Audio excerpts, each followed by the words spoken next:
হযরত মাওলানা আব্দুল ওয়াহেদ সাহেব ব্রাহ্মণবাড়িয়ারই কৃতি সন্তান এবং কিভাবে হেদায়েতের সন্ধান তাকে সত্য পর্যন্ত পৌঁছিয়েছে। সত্যিকার অর্থে যদি কেউ সন্ধানী হয়, খোদা তাআলা তাকে পথ দেখাবেন। এই বইতে তিনি যেভাবে গতকাল বলেছে, উপমহাদেশের তৎকালীন সবচেয়ে শীর্ষস্থানীয় আলেমদের সাথে তার কথা হয়েছে।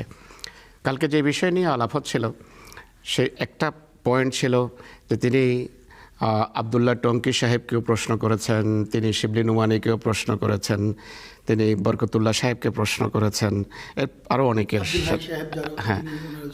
হ্যাঁ, আব্দুল হাই সাহেব তো পূর্বেই তিনি প্রয়াত হয়েছেন। আব্দুল হাই সাহেবের ছাত্র ছিলেন তিনি, যিনি উপমহাদেশের অনেক বড় মানের আলেম তিনি ছিলেন। শুধু উপমহাদেশে না, সমগ্র মুসলিম বিশ্বে বলা যায় সেই সময়। তো এই বুজুর্গ তৎকালীন যারা আলেম ছিলেন, যারা আজও স্বীকৃত আলেম হিসেবে, যেমন শিবলি নোমানি, আবদুল্লাহ টঙ্কি, তাদেরকে তিনি প্রশ্ন করেছেন যে হযরত মুহাম্মদ সাল্লাল্লাহু আলাইহি সাল্লাম এর জন্য যে কোরআন শরীফে খাতামান নবীন শব্দ ব্যবহার হয়েছে, মা কানা মুহাম্মাদুন আবা আহাদে মির রিজালিকুম, যে মুহাম্মদ তোমাদের কোনো পুরুষের পিতা নন, ওয়ালাকিন রসুল আল্লাহ, কিন্তু তিনি আল্লাহ তাআলার রসুল, ওয়া খাতামান নবীন, এবং তিনি নবীদের মোহর। তিনি প্রশ্ন করেছেন এই বুজুর্গদেরকে যে আচ্ছা বলেন তো, খাতামান নবীন শব্দটি কি মুহাম্মদ সাল্লাল্লাহু আলাইহি ওয়াসাল্লামের প্রশংসার জন্য ব্যবহার হয়েছে নাকি তার তিরস্কার করার জন্য ব্যবহার হয়েছে? পরিষ্কার প্রশ্ন রেখেছেন তিনি। তারা উত্তর দিয়েছেন যে এটি তো অবশ্যই প্রশংসার জন্য ব্যবহার হয়েছে। আর এই প্রশ্ন তিনি হযরত মাওলানা সৈয়দ আব্দুল ওয়াহেদ সাহেব নিজে প্রথমবার উঠাননি। তার পূর্বে উম্মতে মুহাম্মদিয়ার বড় বড় স্বীকৃত বরেণ্য গৃহীত বিভিন্ন আলেমেরা উঠিয়েছেন, যেমন মাওলানা কাসেম নানতবী সাহেব, যিনি দেওবন্দ মাদ্রাসার প্রতিষ্ঠাতা। দেওবন্দি দলে দলে দেখা যায় আমাদের দেশে। তিনি নিজেই প্রশ্ন উঠিয়েছেন। তিনি বলেছেন যে এখানে কি খাতাম শব্দ মুহাম্মদ সাল্লাল্লাহু আলাইহি ওয়াসাল্লামের প্রশংসার জন্য ব্যবহার হয়েছে নাকি তার তিরস্কারের জন্য ব্যবহার হয়েছে? যদি বলেন যে মুহাম্মদ রাসূলুল্লাহ সাল্লাল্লাহু আলাইহি ওয়াসাল্লামের মাধ্যমে আল্লাহ তাআলা, মুহাম্মদ কোনো পুরুষের পিতা নন, আর তার মাধ্যমে নবুয়তের ধারাটাও বন্ধ হয়ে গেছে, এটি কোনো প্রশংসা হলো? নবুয়ত যা মানব জাতির জন্য সবচেয়ে বড় নেয়ামত, সেটি মুহাম্মদ সাল্লাল্লাহু আলাইহি ওয়াসাল্লাম পিতা তো তিনি থাকলেনই না, নির্বংশ, নাউজুবিল্লাহ, যেটি আমরা কোনোভাবে মানি না। উম্মতের পিতা হিসাবে তিনি আমাদের আধ্যাত্মিক পিতা। শুধু তাই নয়, ও খাতামান নবীন, এবং তিনি নবীদের মোহর। তো মৌলানা কাসেম নানতবী সাহেব সেই সমস্ত লোকদের তিরস্কার করেছেন যারা এই কথা বলে যে রাসূলুল্লাহর মাধ্যমে সকল প্রকারের নবুয়ত বন্ধ হয়ে গেছে। উম্মতে মুহাম্মদিয়ার বড় বড় বুজুর্গেরা এই কথাকে প্রত্যাখ্যান করেছেন। স্বয়ং হযরত আয়েশা সিদ্দিকা রাদিয়াল্লাহু আনহা এই কথা প্রত্যাখ্যান করেছেন।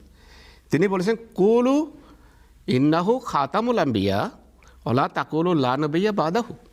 হযরত আয়েশার উক্তি যে রাসূলুল্লাহকে খাতামুল আম্বিয়া অবশ্যই বলো, তারপর নবী নাই এ কথা বলো না। লাহোর এটি তিরস্কার হবে মুহাম্মদ রাসূলুল্লাহ সাল্লাল্লাহু আলাইহি সাল্লামের।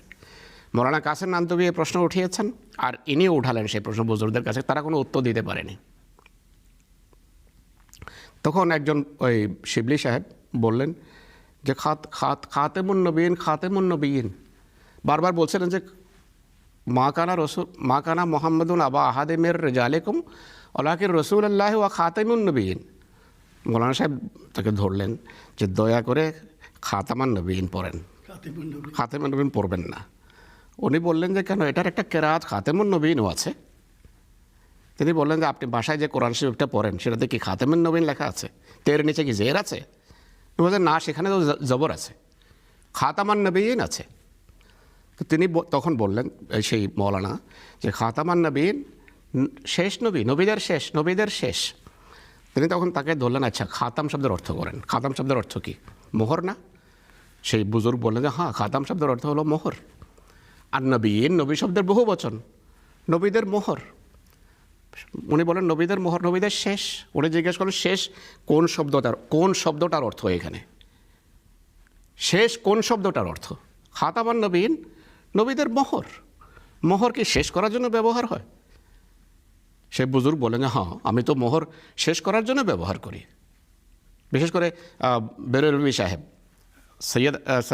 সৈয়দ আহমদ না, আহমদ রেজা বেরেলভি ফিরকার প্রতিষ্ঠাতা, তিনি বললেন আমি যখন ফতোয়া দেই, ফতোয়ার যখন শেষ হয় সেখানে আমি আমার মোহর অঙ্কন করি, খচিত করি, তাই শেষ, খাতামান নবীন শেষ নবী। তিনি বলেন বাহ, পরশ কত সুন্দর যুক্তি। আমি আমার এলাকার মুফতি, আমি ফতোয়া দেই, আমি যখন ফতোয়া দিই আমি পত্রের উপরে শুরুতে মোহর খচিত করি, শেষে না। এবং যত বড় বড় বাদশাহ অতিবাহিত হয়েছেন ইতিহাস দেখেন, তারা পত্রের উপরে নিজেদের পরিচিতিমূলক মোহর খচিত করতেন পত্রের শুরুতে। তাই কথা কোথায় পেয়েছেন? তো তিনি লিখেছেন যে এরপর এই বুজুর্গেরা চুপ হয়ে গেছে, কোনো উত্তর দিতে পারেনি। তো এই প্রশ্নটা সব স্মরণ রাখতে হবে, এটি খুবই গুরুত্বপূর্ণ একটা পয়েন্ট যা তিনি উঠিয়েছেন হজরত মুহাম্মদ সাল্লাল্লাহু আলাইহি সাল্লামের খাতামান নবীন সংক্রান্ত। যখন বলা হয় যে কারো পিতা নন, এরপর তিনি নবীদের শেষ, এটি তো প্রশংসা হলো না।